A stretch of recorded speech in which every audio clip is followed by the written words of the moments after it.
இந்த டாஸ்மாக் மாதிரியே பல டிபார்ட்மெண்ட்லயும் மறுபடியும் சொல்றேன், கட்சி நிதின்ற பேர்ல அடிச்ச கொள்ளைய ஒண்ணு ஒன்னா கவர்மெண்டோட கஜானாக்குள்ளேயே கொண்டு சேர்த்துக்கிட்டே இருக்கிறாங்க. இப்பவும் சொல்றேன், மக்கள் பணத்துல இருந்து ஒரு பைசா கூட தொடமாட்டோம், தொடவும் விடமாட்டோம், தொட்டா விடமாட்டோம், இதுக்கு முன்னாடி தொட்டவங்களையும் விடமாட்டோம்.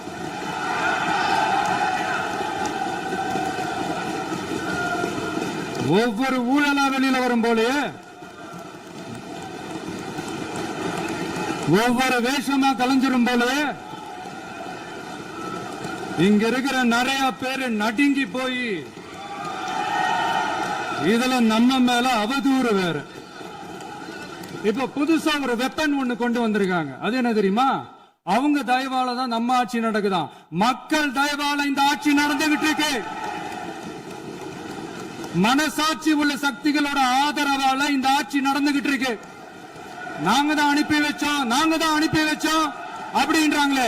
அனுப்பி வச்சவங்களுக்கு மினிஸ்ட்ரியில இடம் கொடுத்தா ஏன் கதறீங்க? ஏன் இவ்வளவு கோவம்? ஏன் இவ்வளவு கதறல்ஸ்? இதுல இன்னொரு முக்கியமான விஷயம், மார்க்சிஸ்ட் கம்யூனிஸ்ட் கட்சி நமக்கு ஆதரவு கொடுத்தது சுயேட்சையா எடுத்த முடிவுன்னு சொல்றாங்க. அதே மாதிரி இந்திய கம்யூனிஸ்ட் கட்சி நமக்கு ஆதரவு கொடுத்தது சுயேட்சையா எடுத்த முடிவுன்னு சொல்றாங்க. இதுல எங்க இருந்து நாங்க தான் அனுப்பி வச்சோம்னா புரியலையே. மக்களுக்கு நல்லா புரியும், எல்லாத்தையும் தெளிவா பார்த்துக்கிட்டு இருக்கிறாங்க.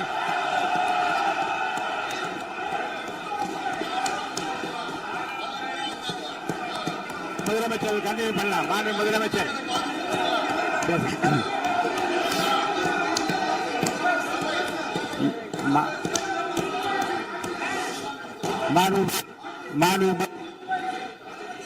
முதலமைச்சர் கண்டினியூ பண்ணலாம். நீ கண்டினியூ பண்ணலாம்.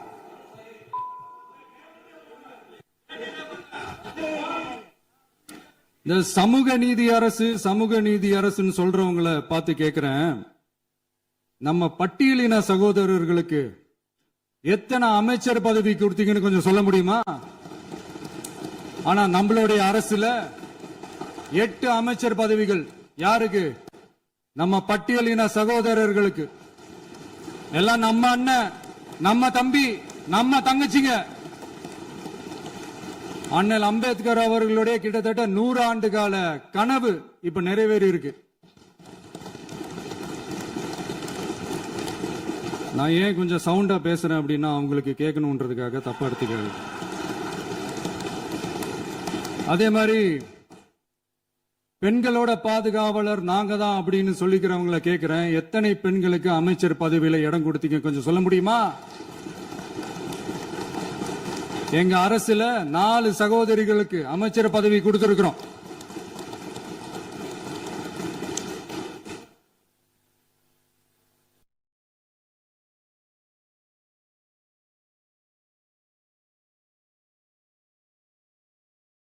அதனால மக்களால் நிராகரிக்கப்பட்டு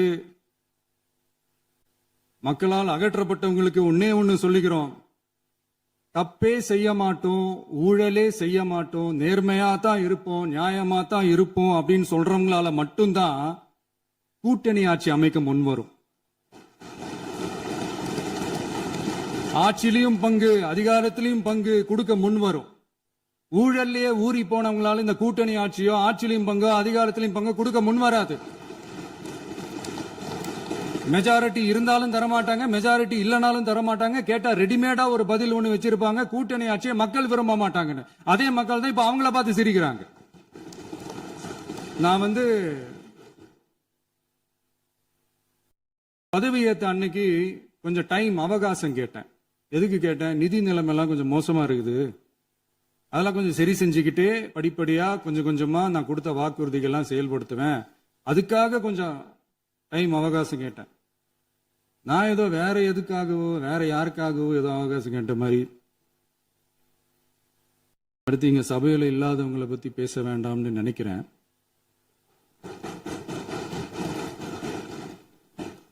இங்க நம்மளை பத்தி அவதூறு பரப்புறதோட மட்டும் இல்லாம இப்ப நம்ம மக்கள் மேலேயும் அவதூறு பரப்ப ஆரம்பிச்சிட்டாங்க. மக்கள் நமக்கு ஓட்டு போட்டது தப்பான், குடும்பம் குடும்பமா நமக்கு ஆதரிச்சது தப்பான். இது இப்ப இல்ல, நான் சொல்றது எம்ஜிஆர் அவர்கள் காலத்திலிருந்தே. அப்பவே அவர் ஜெயிச்சப்போ அதே மக்களை தப்பு தப்பா பேசுறது.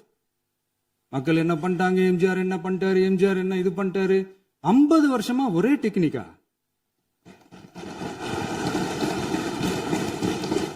டெக்னாலஜி எல்லாம் மாறி வேற எங்கேயோ போயிட்டு இருக்கு. பஸ் இதுல கொஞ்சம் டெக்னிக்காச்சும் கொஞ்சம் மாத்தினா கொஞ்சம் நல்லா இருக்கும். அதனால மக்களுக்கு யூஸ்ஃபுல்லா இருக்கிற மாதிரி இந்த ஆக்கப்பூர்வ எல்லாம் மாறி வேற எங்கேயோ போயிட்டு இருக்கு. பஸ் இதுல கொஞ்சம் டெக்னிக்காச்சும் கொஞ்சம் மாத்தினா கொஞ்சம் நல்லா இருக்கும்.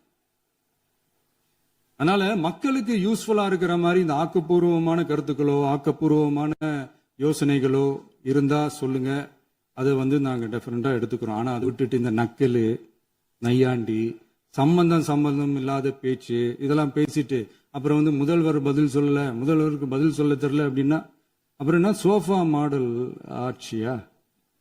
அது என்னன்னு புரியறதுக்கு எனக்கு ரொம்ப நாள் ஆச்சு. இந்த சோஃபா செட்டு, டேபிள் சேரு, டீபாய், பர்னிச்சர் பிசினஸ் எல்லாம் வேற எங்கேயா வெளியில போய் பண்ண சொல்லுங்க. அப்படி அந்த பிசினஸ் தான் பண்ணணும்னா நிறைய பிசினஸ் பண்ற மாதிரி வெளியில போய் பண்ண சொல்லுங்க, இங்க சட்டசபைக்குள்ள வேணாம். அதனால ஆக்கப்பூர்வமான கருத்துக்கள் இருந்தா சொல்லுங்க, டெஃபினட்டா அது சரியா இருந்தா நாங்க ஏத்துக்கிறோம். எனக்கு ஒரு குட்டி கதை ஒண்ணு ஞாபகம் வருது, சொல்லாமா? ஒரு ஊர்ல ஒரு பெரியவர் வெயில் ரொம்ப ஜாஸ்தியா இருக்குன்னு சொல்லிட்டு கண்ணுக்கு மேல கை வச்சுக்கிட்டு இப்படி சுத்தி முத்தி தேடிக்கிட்டு இருந்தாராம். அப்ப கூட இருந்த ஒரு சின்ன பையன் என்ன தேடுறீங்க அப்படின்னு கேட்டானா. அதுக்கு அந்த பெரியவர் சொன்னாரா, அது ஒண்ணு இல்ல தம்பி, உங்க அப்பா இங்கதான் இருப்பாருன்னு சொன்னாங்க, அதான் தேடிக்கிட்டு இருக்கேன். எங்க உங்க அப்பாவையா காணோம்?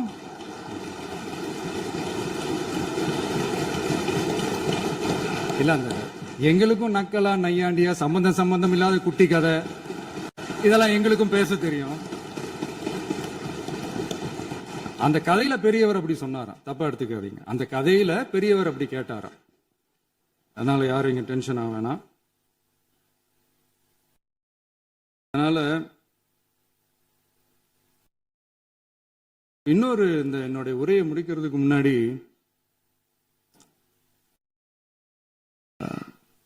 போயிட்டாங்க, பேசலாமா?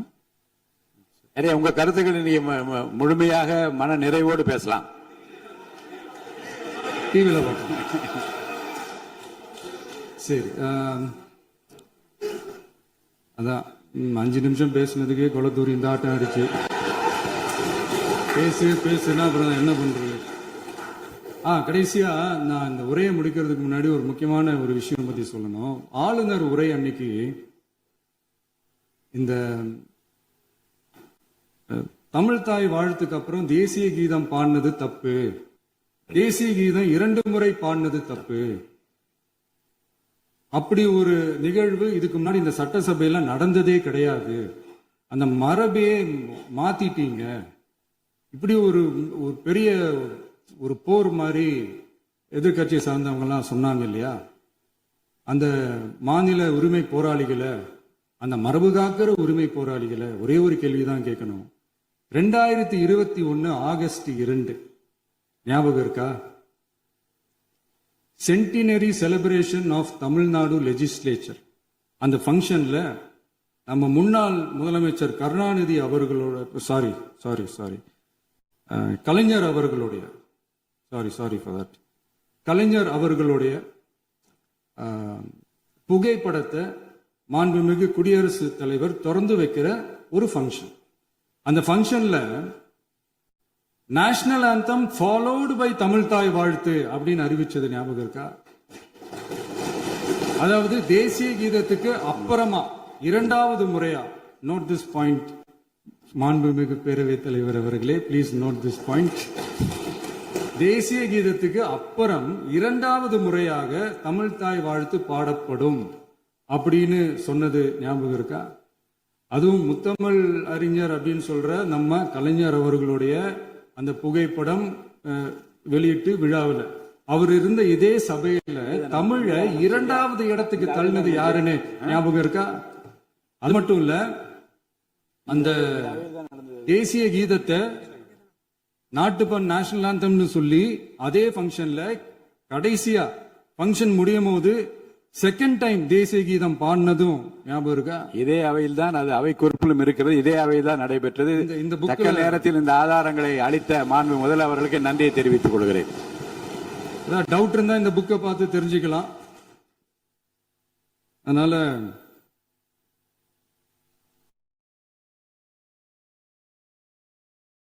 கேட்டா என்ன சொல்லுவாங்கன்னா, அது ஜனாதிபதி கலந்துகிட்ட ஃபங்க்ஷன், அதெல்லாம் அப்படிதான், அதெல்லாம் கண்டுக்க கூடாது அப்படின்னு சொல்லுவாங்க. இதே மாதிரிதான் பேசுறது ஒண்ணு, செய்யறது ஒண்ணு, செய்யறது ஒண்ணு, பேசுறது ஒண்ணு. இதெல்லாம் மக்கள் பார்த்துக்கிட்டு இருக்காங்க. எலெக்ஷனுக்கு முன்னாடி தான் அப்படி செஞ்சுக்கிட்டு இருந்தாங்க. இப்ப எலெக்ஷனுக்கு அப்புறம் அதே தான் செய்யறாங்க. இந்த விஜயையும் சாமானியர்களின் உண்மையான சமூக நீதி அரசையும் அவமானப்படுத்துறதுக்கு தான் அவங்களோட அந்த பொலிட்டிக்கல் சீனியாரிட்டி அது பயன்படுத்துது போல. சரி, செய்யட்டும் செய்யட்டும், நல்லா செய்யட்டும். இப்போ ஆனாலும் நம்மளுடைய மாநில உரிமை, மொழி உரிமை, உத்தம உத்தரர் போல வேஷம் போடுற எதிர்கட்சிக்கு ஒன்றை மட்டும் ஆணித்தரமாக சொல்றோம். உங்களை மாதிரி தமிழ் தமிழ்னு சொல்லிக்கிட்டு, மொழி, பண்பாடு, கலாச்சாரம்னு சொல்லிக்கிட்டு ரெட்டை வேஷம் போடுறவங்க நாங்க கிடையாது. உலகெங்கும் வாழும் என் தமிழ் சொந்தங்களுக்கு நம்முடைய உத்தரவாதம் தமிழ் தான் எங்க உயிர் நாடி அப்படின்றத மறக்க மாட்டோம். இப்பவும் சொல்றோம், மாநில உரிமையில எப்பவும் உறுதியா இருப்போம். அதே சமயத்துல அரசியல் வேற, ஒன்றிய மாநில அரசுகளுக்கு இடையே இருக்கிற நிர்வாக அணுகுமுறை வேற. இதுல நாங்க ரொம்ப தெளிவா இருக்கிறோம். அதனால எங்களுக்கு பாடம் எடுக்கிறதா நினைச்சுக்கிட்டு உங்க வேஷத்தை நீங்களே கொஞ்சம் கொஞ்சமா கலைச்சுக்கிட்டே வர்றீங்க, மறந்துடாதீங்க. அப்புறம் நேத்து எதிர்கட்சி தலைவர், மாண்புமிகு எதிர்கட்சி தலைவர் பேசும்போது நிறைய பேசினாங்க. அதுல ஒண்ணு மட்டும், அரசு சொல்றதா நினைச்சுக்கிட்டு நம்மளை இன்டைரக்டா ஈவில் அப்படின்ற அந்த வார்த்தையை யூஸ் பண்ணாங்க. எனக்கு ஒண்ணுதான் சொல்லணும்னு தோணுது. ஈவில்ஸ்னு டெவில்ஸ் பேசக்கூடாது.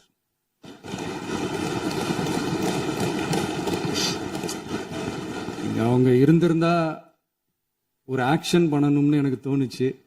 எல்லாரும் போயிட்டாங்க. இல்ல, பர்மிஷன் பண்ணலாமா? இப்பவும் பண்ணலாம், ஒன்றும் தப்பு இல்லை.